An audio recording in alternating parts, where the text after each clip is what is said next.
ಕ್ರೈಸ್ತ ಲಾರ್ಡ್. ಪ್ರೀತಿಯ ದೇವರ ಜನರೇ, ದೇವರ ವಾಕ್ಯವು ನಮಗೆ ಪ್ರತಿ ದಿನ ಮತ್ತು ಪ್ರತಿ ಕ್ಷಣವೂ ಕೂಡ ನಿರೀಕ್ಷೆಯಾಗಿದೆ. ಬನ್ನಿ, ಈ ದಿನದ ದೇವರ ಕೃಪೆಯುಳ್ಳ ದೇವರ ವಾಕ್ಯವನ್ನು ನಾವು ಧ್ಯಾನಿಸೋಣ. ಪ್ರಿಯರೇ, ದೇವರ ವಾಕ್ಯವು ನಾವು ಜೀವಿಸುವುದಕ್ಕೋಸ್ಕರ ಕೊಡಲ್ಪಟ್ಟಿದೆ ಮತ್ತು ದೇವರ ವಾಕ್ಯವೇ ಜೀವವಾಗಿದೆ. ಪ್ರಿಯರೇ, ಈ ದಿನ ನಾವು ಯೋನನನ್ನು ಕುರಿತು ನಾವು ನೋಡಿಕೊಳ್ಳೋಣ. ಪ್ರಿಯರೇ, ನಾವು ಸತ್ಯವೇದದಲ್ಲಿ ಅನೇಕ ಬಾರಿ ಓದಿರುತ್ತೇವೆ ಮತ್ತು ಅನೇಕರು ಬೋಧಿಸುವಂತಹ ದೇವರ ವಾಕ್ಯವನ್ನು ಕೇಳಿರ್ತೇವೆ. ಆದರೆ ಈ ಸುಂದರ ಸಮಯದಲ್ಲಿ ದೇವರು ನಮ್ಮೊಟ್ಟಿಗೆ ಮಾತನಾಡಲಿಕ್ಕಿದ್ದಾರೆ. ಬನ್ನಿ, ಈ ದಿನದ ದೇವರ ವಾಕ್ಯವನ್ನು ನಾವು ಧ್ಯಾನಿಸೋಣ. ಪ್ರಿಯರೇ, ಯೋನನು ಬರೆದ ಪುಸ್ತಕದಲ್ಲಿ 1ನೇ ಅಧ್ಯಾಯದಲ್ಲಿ ನಾವು ನೋಡಬಹುದು. ಯೋನನಿಗೆ ದೇವರು ಹೇಳ್ತಾರೆ, ನೀನು ನಿನೆವೆಗೆ ಹೋಗಿ ಅಲ್ಲಿರುವಂತಹ ಜನರ ದುಷ್ಟತನವನ್ನ ಖಂಡಿಸಿ ಹೇಳು ಎಂಬುದಾಗಿ ಹೇಳ್ತಾರೆ.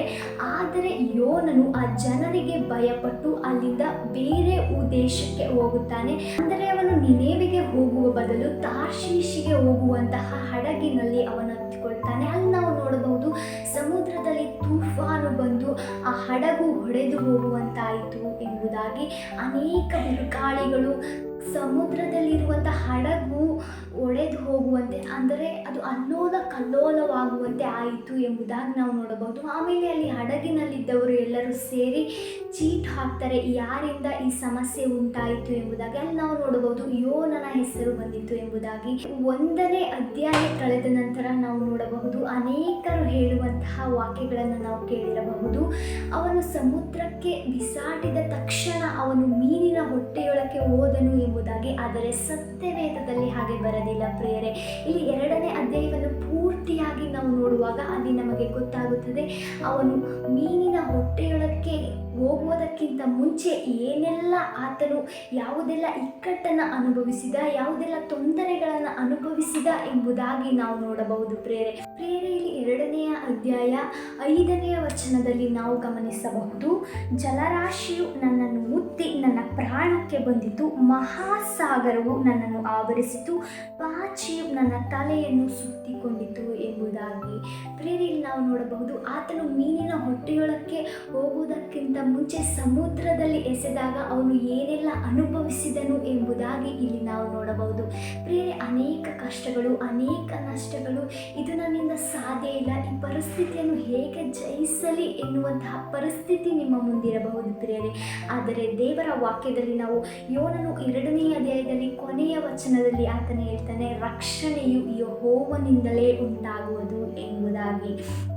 ಪ್ರಿಯರೇ, ನೀವು ದೇವರನ್ನು ನಂಬುವಾಗ, ನೀವು ಆತನಲ್ಲಿ ನಂಬಿಕೆಯಿಂದಿರುವಾಗ, ನೀವು ಆತನಿಗೆ ಮೊರೆ ಇಡುವಾಗ ಆತನು ನಿಮ್ಮನ್ನು ಆ ಎಲ್ಲ ಕಷ್ಟಗಳಿಂದಲೂ ಕೂಡ ಬಿಡಿಸುವವರಾಗಿದ್ದಾರೆ.